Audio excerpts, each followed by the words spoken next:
Okay.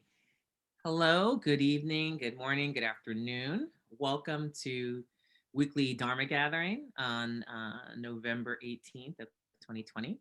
I'm glad you are all here, whether live or joining us during the recording. My name is Shante Paradigm Smalls, and I am one of the co-founders and the curator of weekly Dharma gathering. So I'm glad you could all be here. Tonight, we are really excited to have amazing teacher and also a dear friend, Laurie Amodeo. So I will read Laurie's profile. Laurie uses she, her pronouns and is coming to us from Colorado. So tonight's talk is Reclaiming Delight. The short description is that delight is our birthright, our connection to the sacred within and around us. In this gathering, we will explore our experience of delight and reclaim our capacity to bring this essence into our lives as an expression of our wholeness and dignity. Laurie Amadeo has been a student and practitioner of yoga and Buddhism since 2005, studying in Zen, Shambhala, and Vajrayana or Tibetan Buddhist traditions. She facilitates embodied practices as a meditation guide and a yoga teacher. She is of Haitian ancestry and is the co-founder of the BIPOC Meditation Collective, an engaged contemplative community for Black, Indigenous, and people of color. In her creative practice, Laurie is a singer, lyricist, and a wonderful one at that, sound shaper, writer, dancer, botanical artist, and student of Sogetsu Ikebana. So please help me in welcoming our teacher tonight, Laurie Amadeo.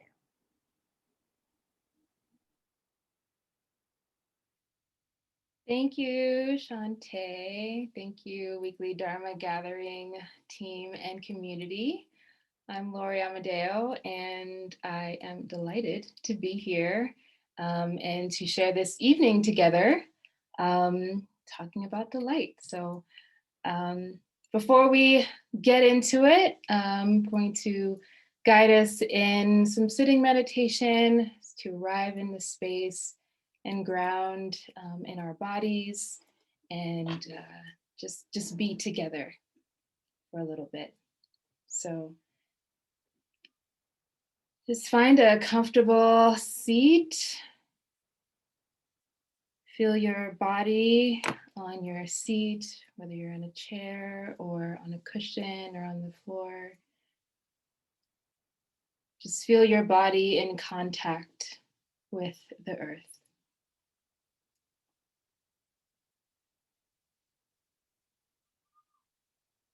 And just arriving with and acknowledging that you're here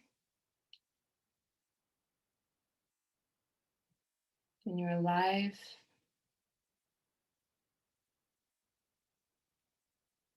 And take a moment to connect with your motivation for showing up today, for your practice, for this evening.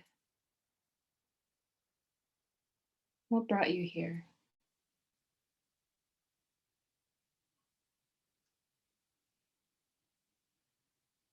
Maybe your motivation involves yourself only, or maybe it extends out to others.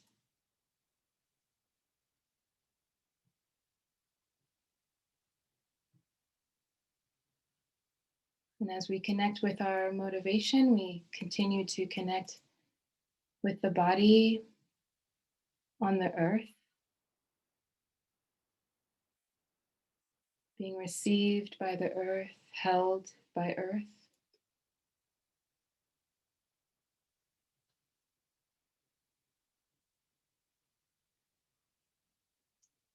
Letting go of any tension in the lower torso.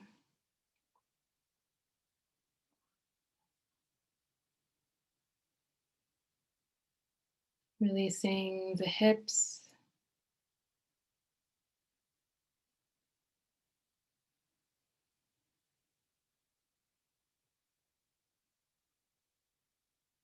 And feeling the spine, the base of the spine. And noticing the natural uplift of energy drawing from the base of the spine all the way up through the back of the neck, and riding that force all the way up to the top, the crown of the head, remembering that you have a crown on your head.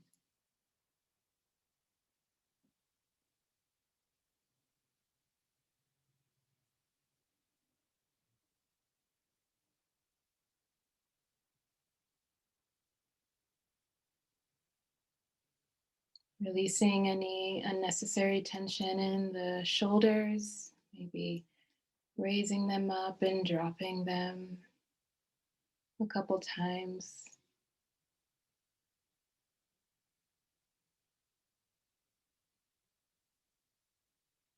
Letting them fall where they naturally fall.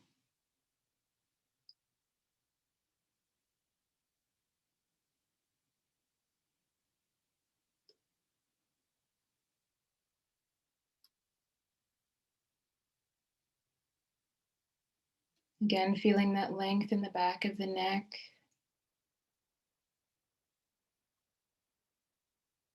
It draws the chin in ever so slightly, just creating some length. Coming into the face, letting go of any tension in the eyes, the cheeks, the jaw, the tongue.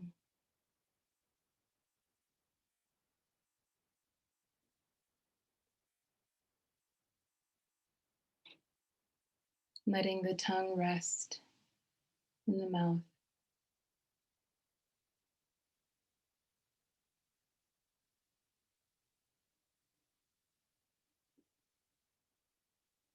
You're invited here to keep the eyes slightly open with as we say, a soft gaze a few feet in front of you,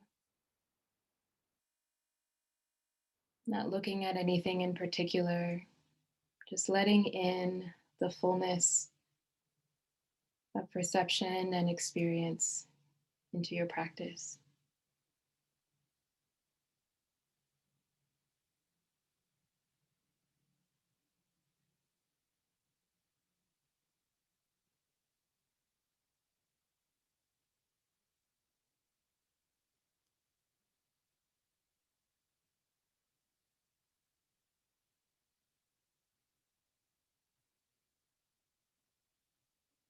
And from here, noticing the chest area, allowing for some openness in the chest.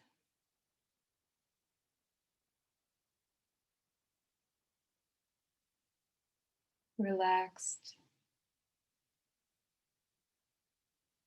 Simply letting the brilliance of your heart glow.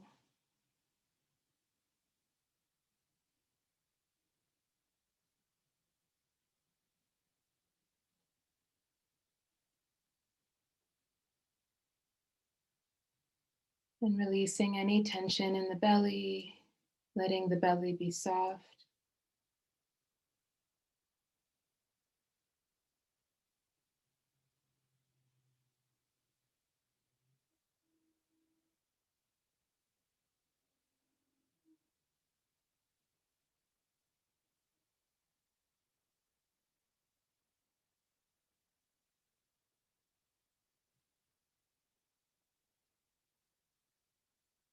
And if you like, you can take the corners of the lips, your lips on your face, and turn them upward ever so slightly.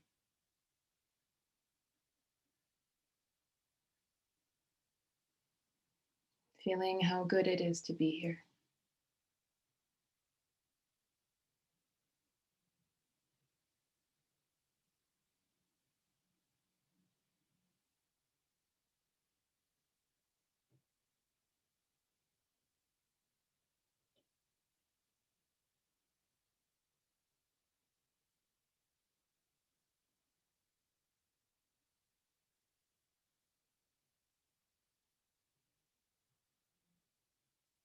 And in this shape of wakefulness,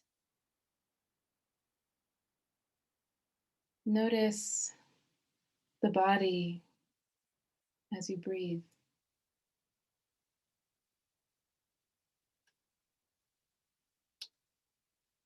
Feel the sensation of your body breathing.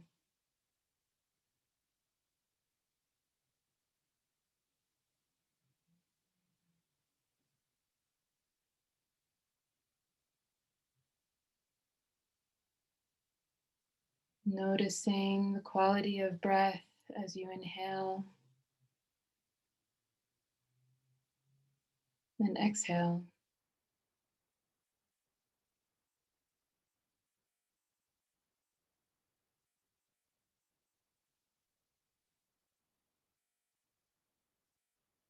Being in awareness of the body breathing.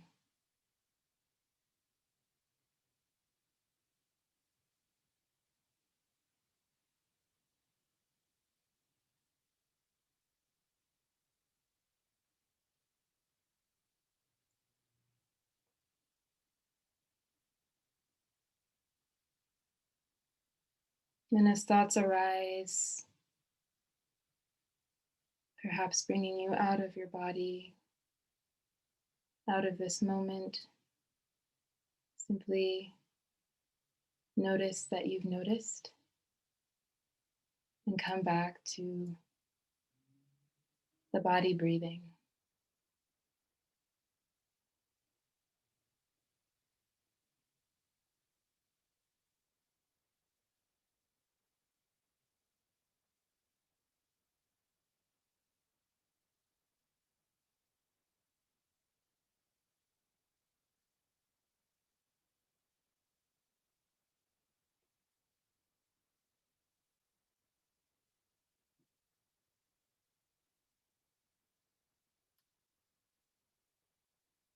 Noticing, acknowledging any stories, and coming back to the body breathing.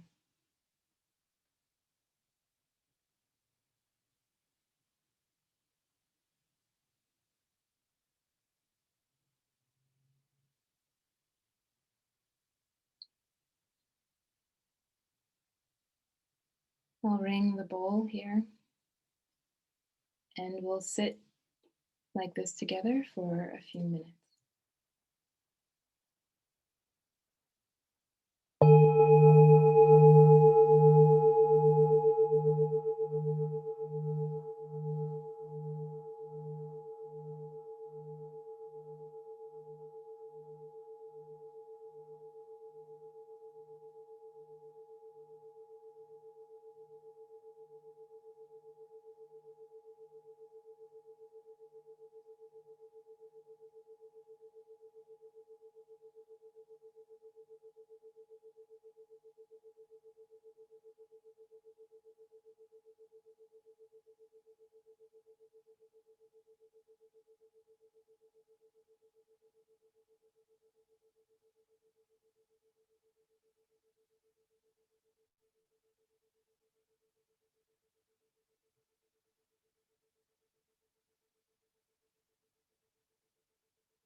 As you close your meditation practice, just notice the transition from sitting meditation into the next.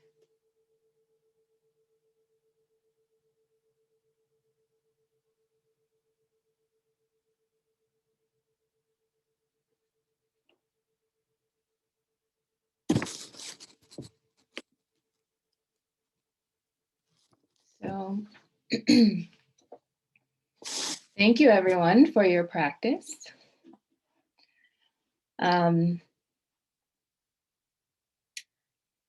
So I'd like to just invite you into the realm of what I've been contemplating and sitting with lately. I hope you'll mix it in with your own experience and feel into what might resonate for you or what might come up for you.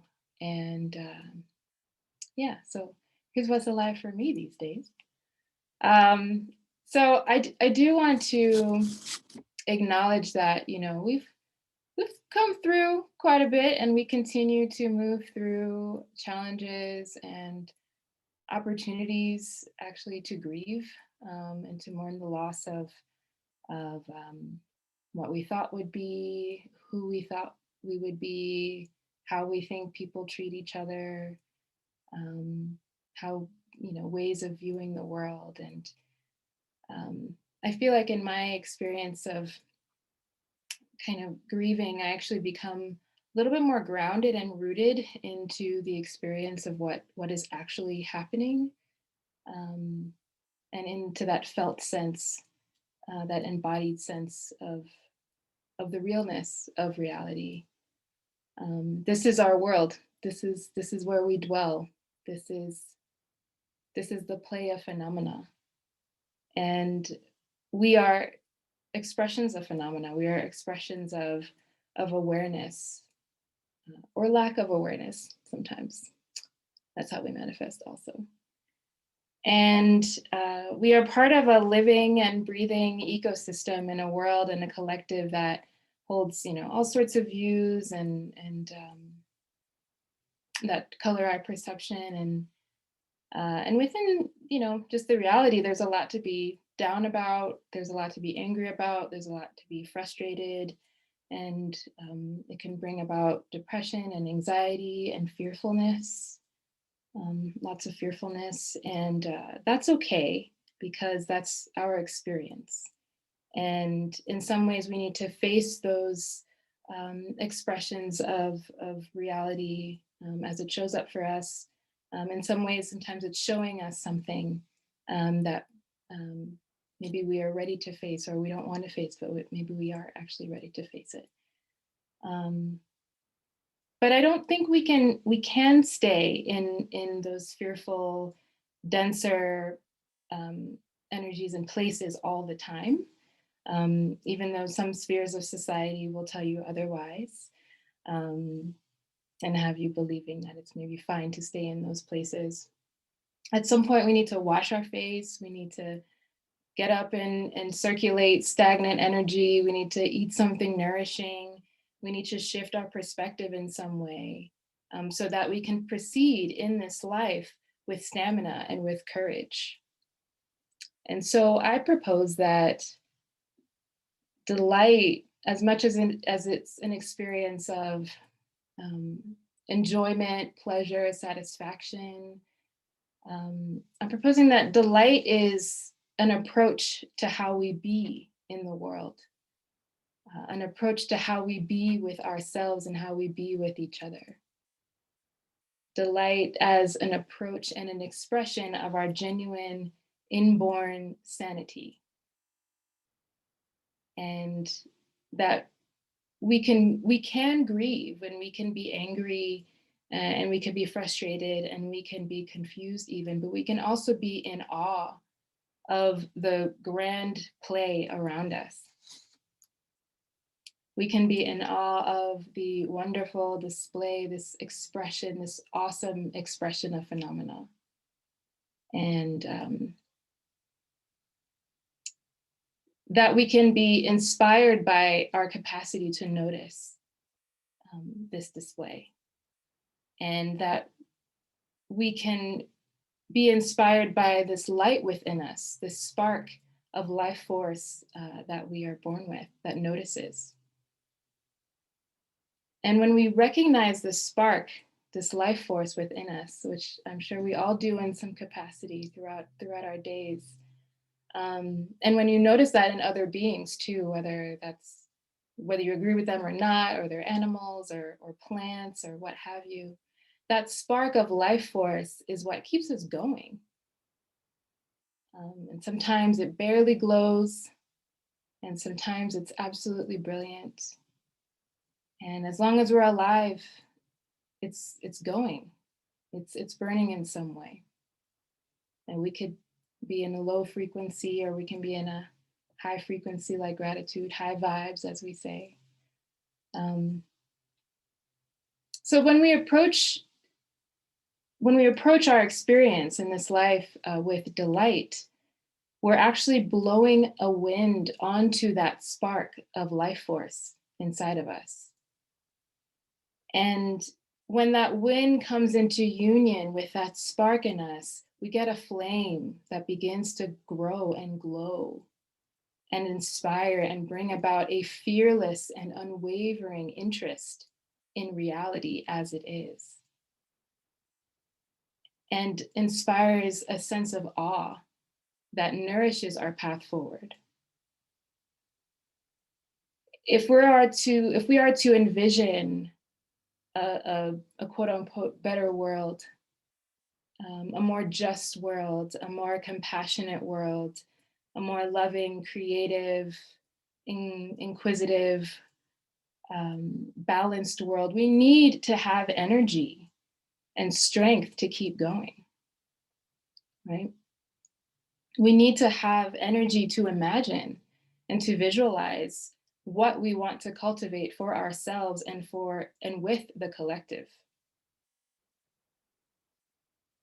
So in order to have stamina to move forward and to co-create something fresh, we need to approach our world, our life, with a sense of delight, with a sense of wind, of movement, of fuel to the flame that we have within us. So sometimes when our flame is low, we can only think of ourselves, and that happens. We go there.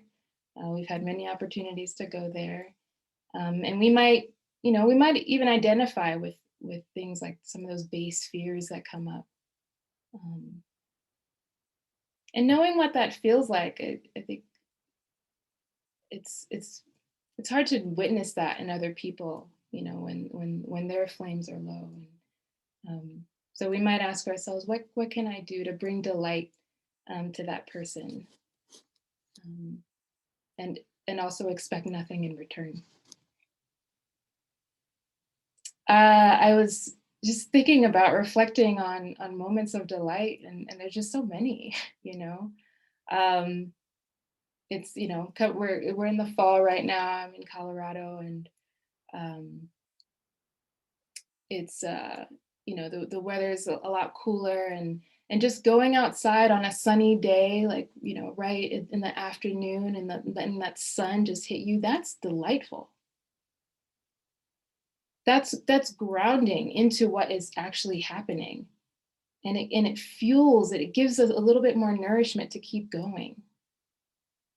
I've been also reflecting on, I was really worried about my health, actually. And I was actually freaking out a little bit, and I said to myself, okay, I can't keep doing this to myself. I can't be in this mode.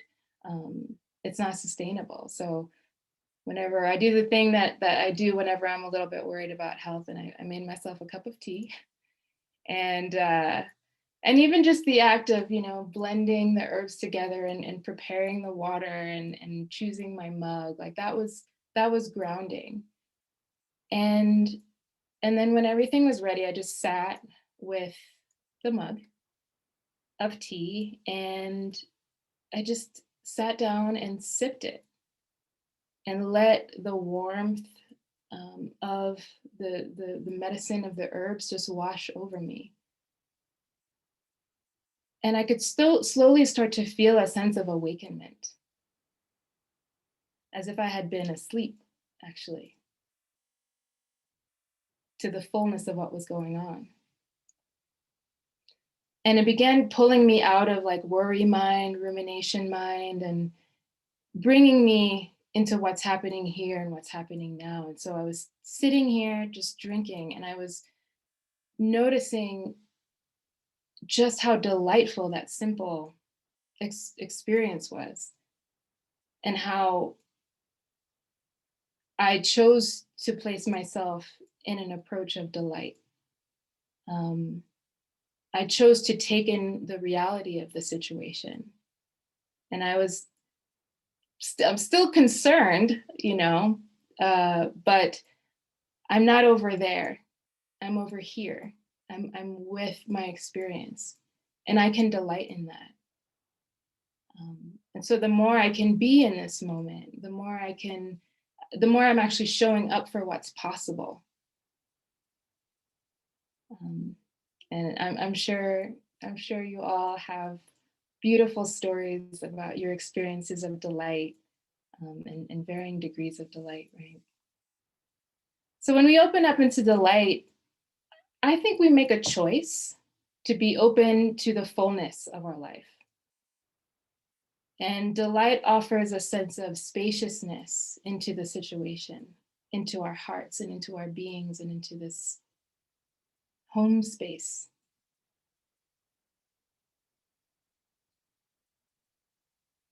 And it's that breathing in, and it is also that breathing out. It's the sensation, the choice to notice how magnificent it actually is that we get to be here and experience all of this, all of it. And I do feel this approach of delighting in the awe, the awesomeness of all of it. That this is courageous. Um, and it's what we're going for here. That's what I'm going for here, courage. To live in courage, with courage.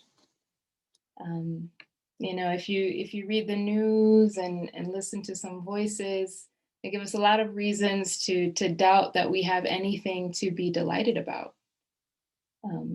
They give us a lot of reasons to doubt the awesomeness of our capacity, um, as humans, to be in relationship with awe, to be in relationship with the earth and with beings and spirits and vision. But that doubt is a coward's game. That's playing the hand of scarcity. Um, so I'm more interested in that wind of delight as a way of grounding into presence. So I invite us to approach our moments and our creations and our creative outputs, or ways in which we contribute to society, with a breath of delight. Blowing in a wind of delight, nourishing that spark within us that provides us with energy and strength to open into our experience and inspire our way forward,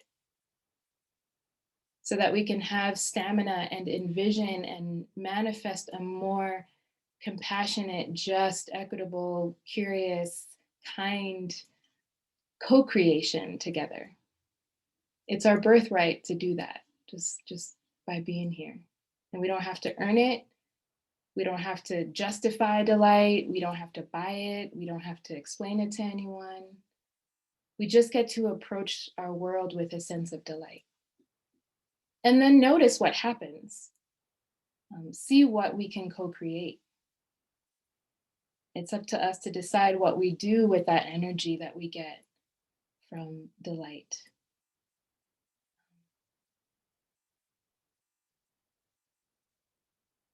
And know that we have the capacity within us to do that.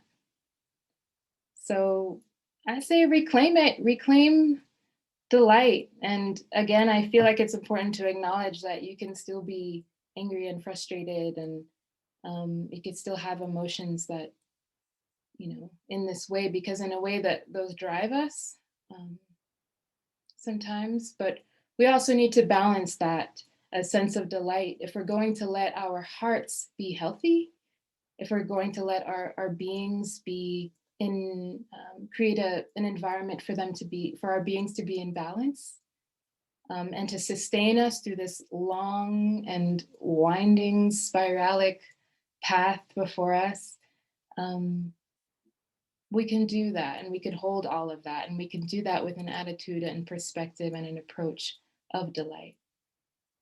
And so that's what I'm inviting us into, and it's going to show up differently for each of us, and so we get to figure that out. But that's the fun part. No one tells you what to do. You get to figure that out for yourself, and what the light feels like for you. So um, yeah, I'd be curious to know if anyone has any cognitions or thoughts around that. Um, but that's what's been going on for me. Thank you.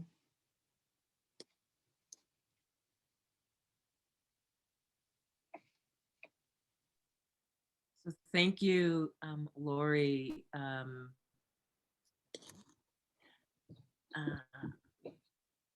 so if you would like to ask a question, you are welcome to put your question in the chat, or to uh, unmute your mic, and you can also turn on your camera if you like, and I'll spotlight you, and so we are recording. So please feel free to ask a question of our teacher.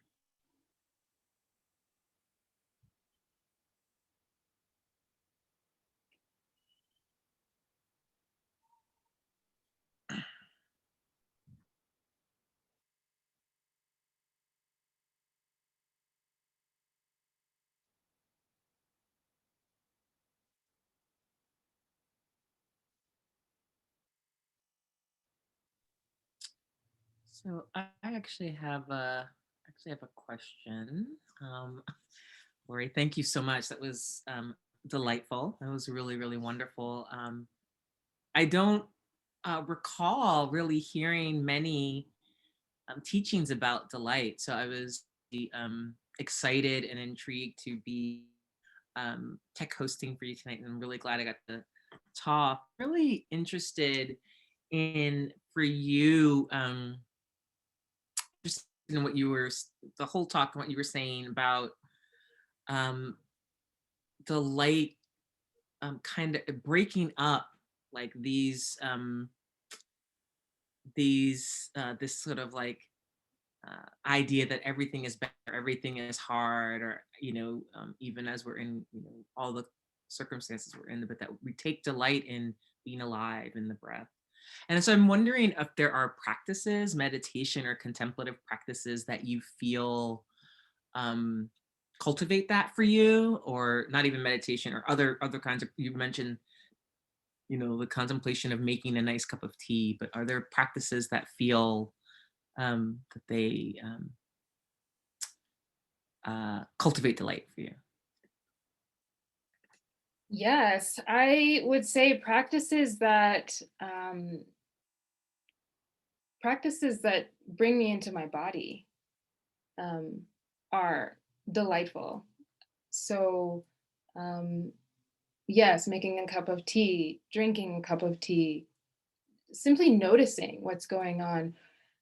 For me, dance, just putting on some tunes and getting down, time and space out the window, and I can just be here. And even after that, letting the heartbeat kind of normalize, and feeling that sensation, that transition, um, is delightful. I think actually being noticing the transition is a practice of delight for me.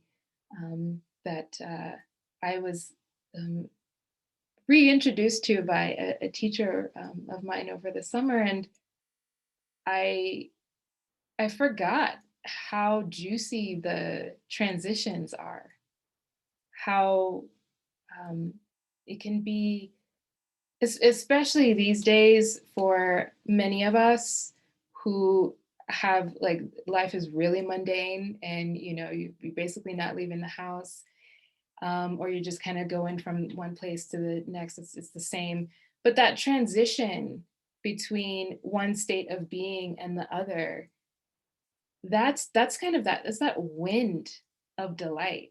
Instead of thinking about, okay, I'm going to be in that next place and then I'll get the food that I want and I could do, it's just like that shift is the slow motion wind of delight that we can relish in, and that's the stuff. So yeah, I think anything really can be a practice of delight, and we just get to notice, what does that actually spark um, in you. You might notice that a practice you've been doing is actually not delightful at all. So, you got to check in with yourself sometimes. you know, um, yeah, yeah. Cooking for me, the act of actually serving is just why, it's gonna be a rough, holiday season, because there's not so much hosting and all of that. But even just serving my beloved or serving myself, that act of, that's also a transitional moment. It's been created, but it hasn't been consumed yet. It's being offered. That's delightful. And yeah, so that's a practice that maybe is timely for the season, even if it's just for ourselves and maybe our um, animal family, offering them their bowls of food, their bowls of water, plants, offering them um, some water and sun and nourishment, a song, a prayer, a conversation. You know, that's delightful. And they're delighted too. You can't even really tell, but they're delighted. They told me. They told me to tell you.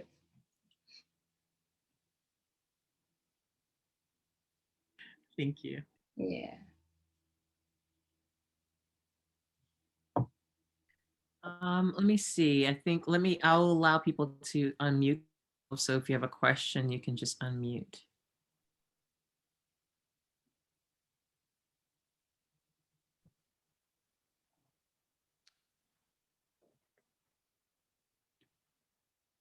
I have a question. Please go ahead. Is there a wisdom aspect to delight? And like, what does it tell us? What does the experience tell us about reality? Yeah. I That's a good question.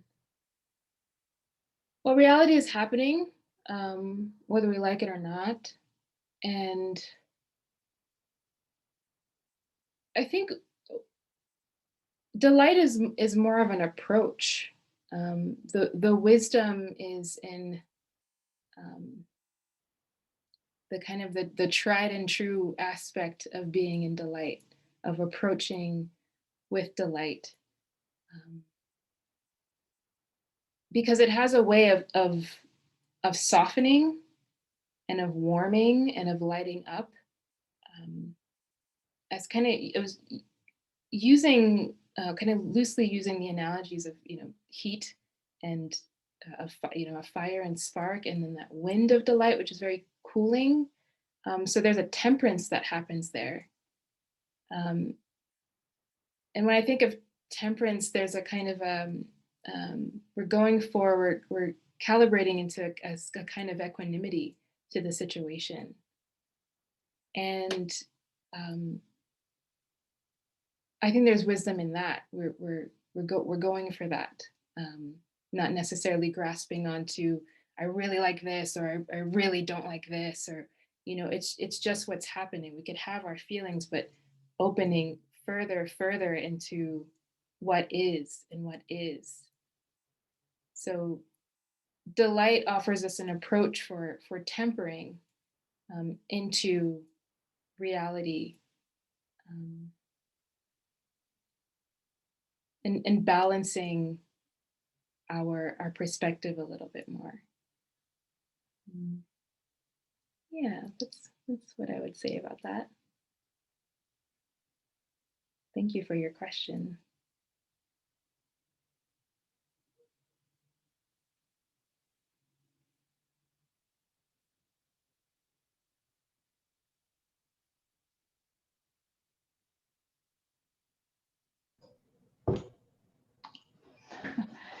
Um, as it happens, my Shambhala name is Good Breeze of Delight. So that's one of the reasons why I decided to come tonight.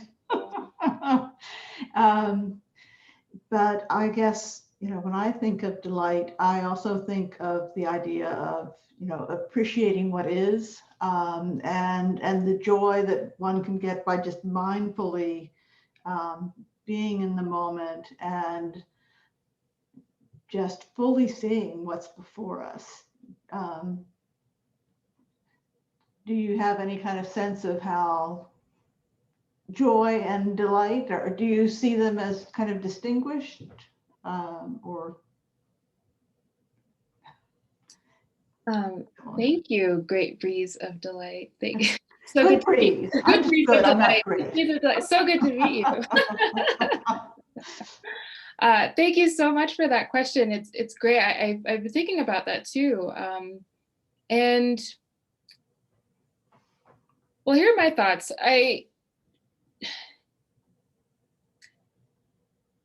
Joy, I feel um, it's kind of long lasting. It really infuses and lingers for quite some time. I feel like it's a way of being, um, in joy, and it's inherent. You don't need anything to get there. It's just joy. And I feel like delight is that approach, is that almost that mechanism for getting potentially to joy. If you're not there yet, delight can be that key, that portal into joy, because it just swiftly moves in, and it might be a breath, and then what you're left with is this, actually, that transitional space.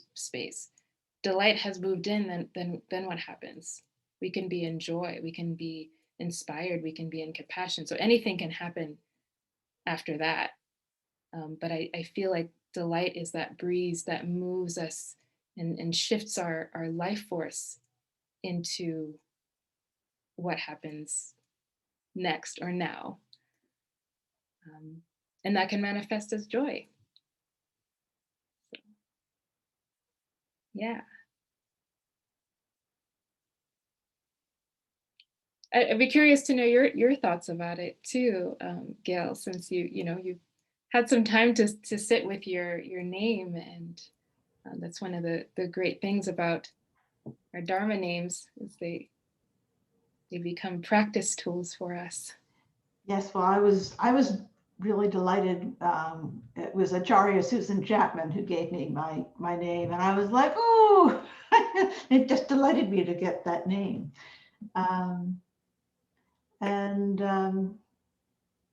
yeah, I guess now that I'm thinking about it a little bit, I think that there's a sense of expansiveness that is part of delight, which isn't necessarily implied in joy, because it is a sense of opening to me. And yeah, a willingness to be touched. Mm. So just a couple extra thoughts. No, I appreciate that willingness to be touched. And you mentioned something earlier that struck me, this idea of being present. I feel like we hear that a lot. Being present, must be present. I'm sure I said that too just now. And I don't know, sometimes I feel like if I hear that enough or I tell myself that enough, it gets a little bit, um, it feels a little like it's robotic in my mind, and it's hard to actually feel it. And it just becomes something that you say and that you might, um, kind of hit yourself with if you're not present. But I don't feel like that's the point of presence. Presence is more, as we were talking about, more of this opening, and so delight as an approach um, offers us that opening to embody presence um, with maybe with joy, with pleasure, with enjoyment, with um, as we were saying, with compassion, with all of these qualities, with courage. Um, so it's it's helpful in that embodiment of presence.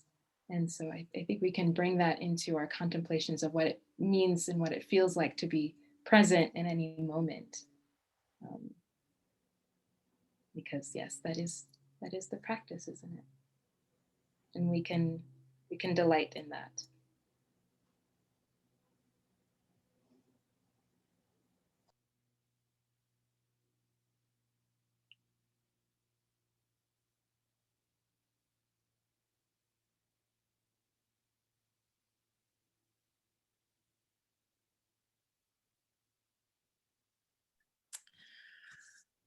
So thank you, Laurie, for teaching us. I wanted to just make a couple of announcements. Thank you all for being here.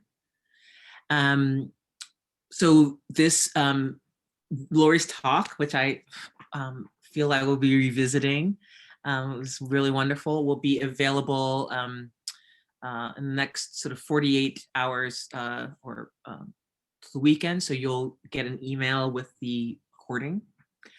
If you've registered, which you all have, I believe. And so we are Weekly Dharma Gathering. It is taking a break next week, but we'll be back. Hold on, let me just pull up the website. We'll be back in December. And the first talk in December on the 2nd will be from Gendon Lodro, who is a monk at a monastic at Gampo Abbey, and he will be giving a talk on limitless love. And the week after him, Devin Barry, who's a insight practitioner out of Massachusetts, will be hitherto untitled talk. So you can follow us on Facebook at Weekly Dharma. I'll put our website in the chat. Or you can follow us on Instagram at Weekly Dharma Gathering. We're fairly active on Instagram, a little bit less on Facebook. And you can feel free to email us also at info@weeklydharmagathering.com. So thank you. I don't know, Laura, if you have any final words before we close for the night. Yeah, I do have a final word, just to in the spirit of closing. Again, I want to thank you, Shantae, and the Weekly Dharma Gathering team, and all of you who have joined and will be watching or listening to this gathering. Just in the spirit too of that wind of delight. The wind just keeps going, it keeps moving. We don't actually hold on to it. We can be moved by it, and then it keeps moving. So I'd like to invite us to connect with what we have connected with in this gathering together, in our practice, in our contemplations, all the goodness and the merit that we feel within ourselves and that we've generated as a collective. And really feel that in the body and feel that in the heart. Feel that goodness, the joy, the delight, curiosity. And if you feel inspired, offer that out. Offer that goodness out into the world, out into your home, your neighborhood, out to be of benefit to all beings, seen and unseen. Maybe be well and also experience the fullness of delight. Thank you. So much, Laurie, and thank you, everyone. Thank you. Thank you. Thanks. Appreciate it. Thanks so much.